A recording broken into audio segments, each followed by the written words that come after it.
ನಮಸ್ತೆ ಎಲ್ಲರಿಗೂ. ಈ ಒಂದು ವಿಡಿಯೋದಲ್ಲಿ ಮರುಸಿಂಚನದ ಕುರಿತು ಒಂದಿಷ್ಟು ಅಂಶಗಳು, ಅದೇ ರೀತಿಯಾಗಿ DSCRT ವೆಬ್ಸೈಟ್ನಲ್ಲಿ ಮರುಸಿಂಚನದ ಒಂದು ವರ್ಕ್ ಬುಕ್ಕನ್ನು ಯಾವ ರೀತಿ ಡೌನ್ಲೋಡ್ ಮಾಡ್ಕೋಬೋದು ಅಂತ ನೋಡೋಣ. ಈ ವಿಡಿಯೋ ನಿಮಗೆ ಸ್ವಲ್ಪನಾದರೂ ಉಪಯೋಗ ಆಗಿದೆ ಅಂತ ಅನಿಸಿದರೆ ಪ್ಲೀಸ್ ನನ್ನ ಚಾನಲ್ನ ಸಬ್ಸ್ಕ್ರೈಬ್ ಮಾಡ್ಕೋತೀರಾ? ಮರುಸಿಂಚನ ಅನ್ನೋ ಕಾರ್ಯಕ್ರಮ ಆಲ್ರೆಡಿ 17 ಜಿಲ್ಲೆಗಳಲ್ಲಿ ಅನುಷ್ಠಾನದಲ್ಲಿದೆ. ಈಗ ಅವರು ಈ ವರ್ಷದಿಂದ 27 ಜಿಲ್ಲೆಗಳಲ್ಲಿ ಇದನ್ನು ಅನುಷ್ಠಾನ ಮಾಡಬೇಕು ಅಂತ ತೀರ್ಮಾನ ಮಾಡಿದ್ದಾರೆ. ಹಾಗಾದರೆ ಈ ಮರುಸಿಂಚನದ ಉದ್ದೇಶ ಏನು? ಅತ್ಯಂತ ಕಡಿಮೆ ಗುಣಮಟ್ಟದ ಕಲಿಕೆಯನ್ನು ಹೊಂದಿರುವ ಸರ್ಕಾರಿ ಶಾಲೆಗಳ 6ರಿಂದ 10ನೇ ತರಗತಿಯ ವಿದ್ಯಾರ್ಥಿಗಳ ಕಲಿಕಾ ಸಾಮರ್ಥ್ಯವನ್ನು ಹೆಚ್ಚಿಸುವುದು. ಮಕ್ಕಳಲ್ಲಿ ಬುನಾದಿ ಸಾಮರ್ಥ್ಯವನ್ನು ಹೆಚ್ಚು ಮಾಡಿ ಎಲ್ಲ ಮಕ್ಕಳು ಕೂಡ ಕಲಿಕೆಯ ಮುನ್ನೆಲೆಗೆ ಬರೋ ಥರ ಮಾಡೋದು ಈ ಒಂದು ಮರುಸಿಂಚನದ ಉದ್ದೇಶ. ಈಗಾಗಲೇ ನಮ್ಗೆ ಗೊತ್ತಿರೋ ಥರ 17 ಜಿಲ್ಲೆಗಳಲ್ಲಿ ಮರುಸಿಂಚನ ಕಾರ್ಯಕ್ರಮ ಅನುಷ್ಠಾನದಲ್ಲಿದೆ. ಅವ್ರು ಏನು ಮಾಡ್ಕೋತಾರೆ, LBAದಲ್ಲಿ 15+5 ಮಾಡ್ಕೊಬಿಡ್ತಾರೆ. ಅಂದರೆ 15 ಪಾಠದ್ದು 5 LBAದು ಮಾಡ್ತಾರೆ. ಈ ಇನ್ನುಳಿದ 10 ಜಿಲ್ಲೆಗಳವರು ಕೂಡ ಇದೇ ರೀತಿ ಮಾಡ್ಕೋಬೇಕು. SSLC ಒಂದು ಎಕ್ಸಾಮಿನೇಷನ್ನಲ್ಲಿ ಟಾಪ್ 4 ಪ್ಲೇಸಲ್ಲಿ ಬಂದಿರುವಂತಹ ಜಿಲ್ಲೆಗಳನ್ನು ಹೊರತುಪಡಿಸಿ ಉಳಿದೆಲ್ಲ ಜಿಲ್ಲೆಗಳು ಕೂಡ ಮರುಸಿಂಚನ ಕಾರ್ಯಕ್ರಮದ ಅನುಷ್ಠಾನದ ಅಡಿಯಲ್ಲಿ ಸೇರಿಕೊಳ್ಳುತ್ತೆ. ನೀವೆಲ್ಲರೂ ಯಾವ್ಯಾವ ಜಿಲ್ಲೆಯಿಂದ ಈ ವಿಡಿಯೋನ ವೀಕ್ಷಣೆ ಮಾಡ್ತಿದ್ದೀರಾ ಅಂತ ಕಾಮೆಂಟ್ ಮಾಡ್ತೀರಾ? DSCRT ವೆಬ್ಸೈಟ್ಗೆ ಹೋಗಿ ಅಲ್ಲಿ ಮರುಸಿಂಚನದ ಒಂದು ವರ್ಕ್ ಬುಕ್ಕನ್ನು ಯಾವ ರೀತಿ ಡೌನ್ಲೋಡ್ ಮಾಡ್ಕೊಳ್ಳೋದು ಅಂತ ನೋಡೋಣ. ಮೊದಲನೇದಾಗಿ ಯಾವುದಾದ್ರೂ ಒಂದು ಬ್ರೌಸರ್ಗೆ ಹೋಗಬೇಕು. ಕ್ರೋಮ್ ಅಥವಾ ಗೂಗಲ್ ಯಾವುದಾದ್ರೂ ಹೋಗಿ ಅಲ್ಲಿ DSCRT ಅಂತ ಸರ್ಚ್ ಕೊಡಬೇಕು. ಆಗ ಈ ರೀತಿಯಾಗಿ ಬರುತ್ತೆ. ಅದರಲ್ಲಿ DSCRT ಅಂತ ನಾವು ಪ್ರೆಸ್ ಮಾಡಿದಾಗ ಇಲ್ಲಿ ಈ ರೀತಿಯಾಗಿ ಅದರ ಒಂದು ಪೇಜ್ ಓಪನ್ ಆಗುತ್ತೆ. ಇಲ್ಲಿ ನೋಡಿ, ಇಲ್ಲಿ ಪರಿಚಯ ಅಂತ ಬಂತು. ಅದೇ ರೀತಿಯಾಗಿ ಕೆಳಗಡೆ ಹೋದಾಗ ಇಲ್ಲಿ ಸೇವೆಗಳು ಮತ್ತು ಯೋಜನೆಗಳು ಅಂತ ಬರುತ್ತೆ. ಇಲ್ಲಿ ಮೊದಲನೇದೇ ಮರುಸಿಂಚನ ಅಂತ ಇದೆ. ಅಲ್ಲಿ ಹೋಗಿ ಓಕೆ ಕೊಟ್ಟಾಗ 6ರಿಂದ 10ನೇ ತರಗತಿಯವರೆಗಿನ ಮರುಸಿಂಚನ ಇಲ್ಲಿ ಬರುತ್ತೆ. ನಮಗೆ ಇಲ್ಲಿ ಯಾವ ಒಂದು ತರಗತಿದು ಬೇಕು ಅಂತ ನೋಡೋಣ. ಈಗ 6ನೇ ತರಗತಿದು ಅಂತ ನಾನಿಲ್ಲಿ ಹಾಕ್ತೀನಿ. 6ನೇ ತರಗತಿ 5 ವಿಷಯಗಳು ಬಂತು ನೋಡಿ. ವಿದ್ಯಾರ್ಥಿ ಕೈಪಿಡಿ, ಶಿಕ್ಷಕರ ಕೈಪಿಡಿ ಎರಡೂ ಕೂಡ ನಾವಿಲ್ಲಿ ಡೌನ್ಲೋಡ್ ಮಾಡ್ಕೋಬೋದು. ಇಲ್ಲಿ ಕನ್ನಡ, ಆಂಗ್ಲ, ಗಣಿತ, ವಿಜ್ಞಾನ ಮತ್ತು ಸಮಾಜ ವಿಜ್ಞಾನ ಈ 5 ವಿಷಯಗಳಿಗೆ ಮರುಸಿಂಚನ ಒಂದು ವರ್ಕ್ ಬುಕ್ ಲಭ್ಯ ಇದೆ.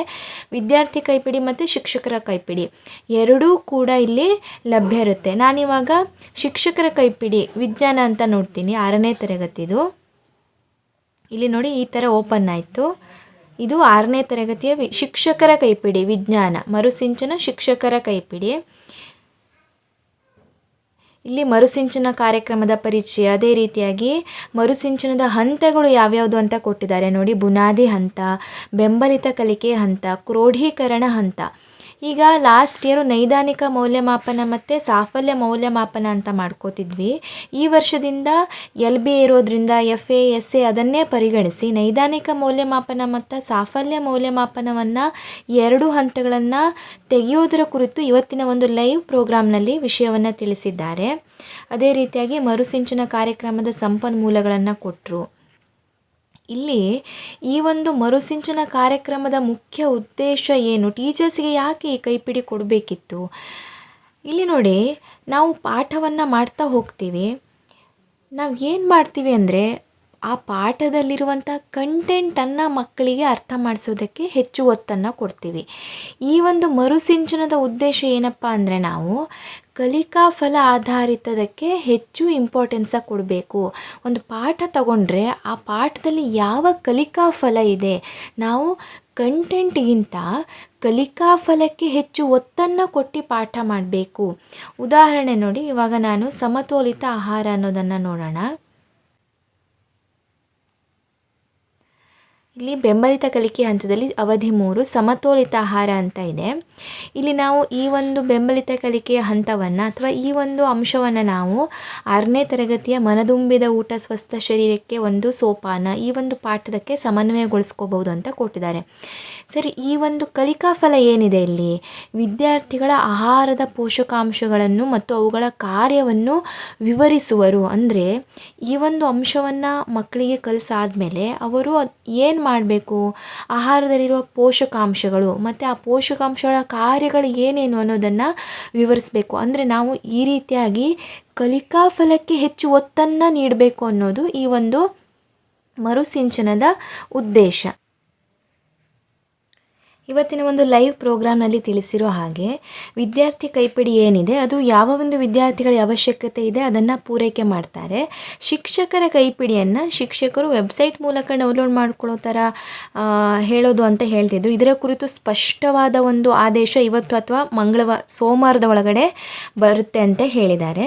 ಇಲ್ಲಿ ನೋಡಿ, ನಮಗೆ ಈಗ ವಿದ್ಯಾರ್ಥಿ ಕೈಪಿಡಿ ಬೇಕು ಅಥವಾ ಶಿಕ್ಷಕರ ಕೈಪಿಡಿ ಬೇಕು ಅಂತ ಡೌನ್ಲೋಡ್ ಮಾಡ್ಕೊಳ್ಬೇಕಲ್ವಾ.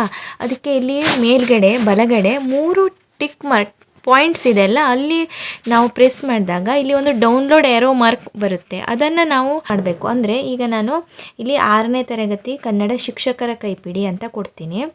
ಅದಕ್ಕೆ ಓಕೆ ಕೊಡ್ತೀನಿ. ಈಗ ಇಲ್ಲಿ ಶಿಕ್ಷಕರ ಕೈಪಿಡಿ ಓಪನ್ ಆಯಿತು. ಈಗ ಇಲ್ಲಿ ಮೇಲ್ಗಡೆ ಬಲಗಡೆ 3 ಪಾಯಿಂಟ್ ಇದೆ ಅಲ್ಲ, ಅಲ್ಲಿ ಹೋಗಿ ಇಲ್ಲಿ ಒಂದು ಏರೋ ಮಾರ್ಕ್ ಇದೆ, ಡೌನ್ಲೋಡ್ ಏರೋ ಮಾರ್ಕ್ ಇದೆ, ಅಲ್ಲಿ ಒಂದು ಪ್ರೆಸ್ ಮಾಡಿದಾಗ ನಮಗೆ ಅದು ಡೌನ್ಲೋಡ್ ಆಗುತ್ತೆ. ಡೌನ್ಲೋಡಿಂಗ್ ಫೈಲ್ ಅಂತ ಬಂತು. ಈ ಒಂದು ಶಿಕ್ಷಕರ ಕೈಪಿಡಿ ಡೌನ್ಲೋಡ್ ಆಗುತ್ತೆ. ಇದನ್ನು ನಾವು ಬೇಕಿದ್ದರೆ ಆಮೇಲೆ ಪ್ರಿಂಟ್ ತೆಕ್ಕೋಬಹುದು.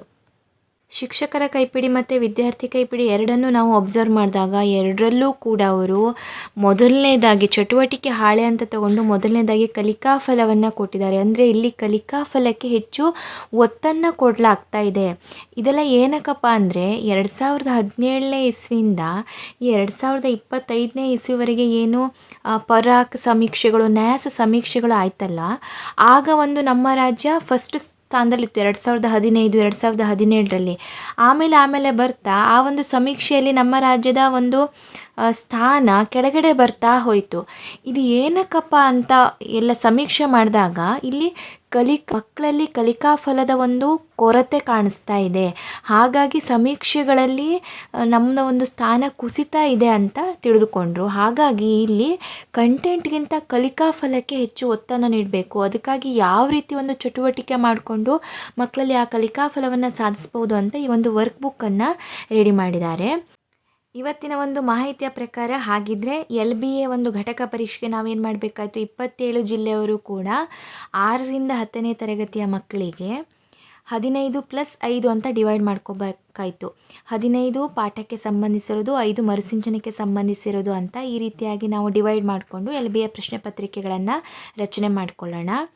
ಮರುಸಿಂಚನದ ಅನುಷ್ಠಾನದ ಕುರಿತಂತೆ ಯಾವ ರೀತಿಯಾಗಿ ಆದೇಶ ಬರುತ್ತೆ ಅಂತ ಕಾದು ನೋಡೋಣ. ಅದೇ ರೀತಿಯಾಗಿ 15+5 ಈ ರೀತಿಯಾಗಿ ಡಿವೈಡ್ ಮಾಡಿಕೊಂಡು ಯಾವ ರೀತಿ ಮಾದರಿ ಪ್ರಶ್ನೆ ಪತ್ರಿಕೆಯನ್ನು ರಚನೆ ಮಾಡ್ಕೋಬೋದು ಅಂತ ನನ್ನ ಮುಂದಿನ ವಿಡಿಯೋಗಳಲ್ಲಿ ತಿಳಿಸಿಕೊಡೋ ಪ್ರಯತ್ನವನ್ನು ಮಾಡ್ತೇನೆ. ಈ ಒಂದು ವಿಡಿಯೋ ನಿಮಗೆ ಉಪಯೋಗ ಆಗಿದೆ ಅಂತ ಭಾವಿಸ್ತೇನೆ. ಇದರ ಕುರಿತ ಇನ್ನಷ್ಟು ಮಾಹಿತಿಯೊಂದಿಗೆ ಮುಂದಿನ ವಿಡಿಯೋದಲ್ಲಿ ಸಿಗ್ತೇನೆ. Thank you for watching.